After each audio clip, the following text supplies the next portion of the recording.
দেখছেন ডুপ্লেক্স, একটি কোটি টাকা মূল্যের ডুপ্লেক্স বাড়িটা ভেঙে ফেলছে বন বিভাগ। গাজীপুর জেলার কালিয়াকৈর উপজেলার মৌচাকি ইউনিয়নের সিনাবো এলাকায় লাবিবুদ্দিনের বাড়ি, আমরা যতটুকু জানতে পেরেছি লাবিবুদ্দিনের বাড়ি। এটা একটা ডুপ্লেক্স দোতলা বাড়ি, এটা বন বিভাগের জায়গার উপরে ছিল, বন বিভাগ সেটাই বলছে। সেই বাড়িটা কিন্তু বন বিভাগ উচ্ছেদ অভিযানের অংশ হিসেবে সেই বাড়িটি কিন্তু ভেঙে ফেলতেছে। আপনাদের যদি আমরা আরেকটু ই করে দেখাই, পিছনেও কিন্তু আরেকটা ভেকু ভাঙতেছে। এই সাইডটা কিন্তু, এই সাইডটাও কিন্তু ভাঙার শেষ, এখন এই মূল ভবনটা ভাঙার কাজ চলতেছে। আপনারা কি কোথায় থেকে দেখছেন কমেন্ট করবেন, সাউন্ড ঠিক আছে কিনা জানাবেন। আপনাদের যদি আমি আরেকটু দেখানোর চেষ্টা করি আমরা যে এভাবেই কিন্তু ভেঙে ফেলা হচ্ছে এই ডুপ্লেক্স বাড়িটি। আমরা বর্তমানে আছি গাজীপুর জেলার কালিয়াকৈর উপজেলার মৌচাক ইউনিয়নের সিনাবো এলাকায়। সিনাবো গ্রামের জনাব লাবিবুদ্দিনের এই বাড়িটা আমরা যতটুকু জানতে পেরেছি, তিনি কিন্তু বন বিভাগের জায়গার উপরে এই ডুপ্লেক্স বাড়িটা নির্মাণ করেছিল। আমরা ধারণা করতেছি এই দুতলা বাড়িটা করতে মিনিমাম তার 1 কোটি টাকা আরও বেশি খরচ হইতে পারে। 1 কোটি টাকা এটা হওয়ার কথা না, যেভাবে সুন্দর করে বাড়িটা উনি করছিল।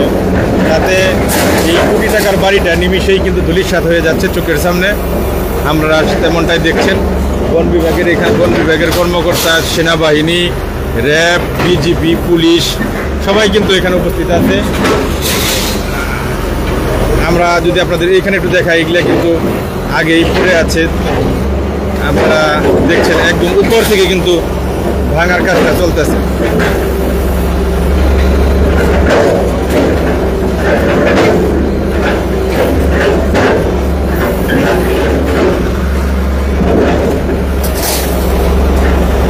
এইদিকেও যদি একটু আপনাদের দেখায়, এইদিকেও কিন্তু ভাঙা হয়েছে। শুধু এই মাটির ঘরটা এখন অবশিষ্ট আছে। এই মাটির ঘরটা অনেক আগের, যেটা বোঝা যায় যে এই ঘরটাই হয়তো প্রথম ঘর ছিল। এই মাটির ঘরটা এখন অবশিষ্ট আছে।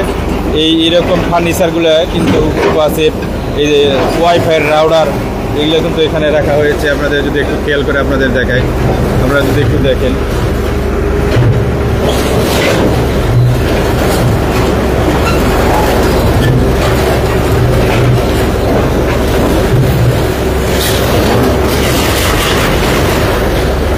দুইটা ভেকুই কিন্তু এখানে কাজ করতেছে। পিছনে ঘরের যে পিছনে, মানে এই ঘরটা, এই ঘরের অংশটার পিছনের অংশ, এইখানেও কিন্তু একটা ভেকু কাজ করতেছে। আপনাদের শুধু সেই দৃশ্যই আমরা দেখাই। সাউন্ড ভিডিও ঠিক আছে কিনা জানাবেন, কমেন্টে মতামত জানাবেন। লাবিবুদ্দিনের এই বাড়িটা, 1 কোটি টাকার এই বাড়িটা কিন্তু শেষ হয়ে যাচ্ছে। কিছুক্ষণের ভিতরে এটা নিচে পড়ে যাবে ভেঙে, এমনটা আমরা ধারণা করতেছি। ওই ভেকুটা পিছনের দিকে যাচ্ছে, আপনারা দেখুন। ভালো থাকবেন সবাই, আসসালামু আলাইকুম। আবার দেখা হবে আপনাদের সাথে।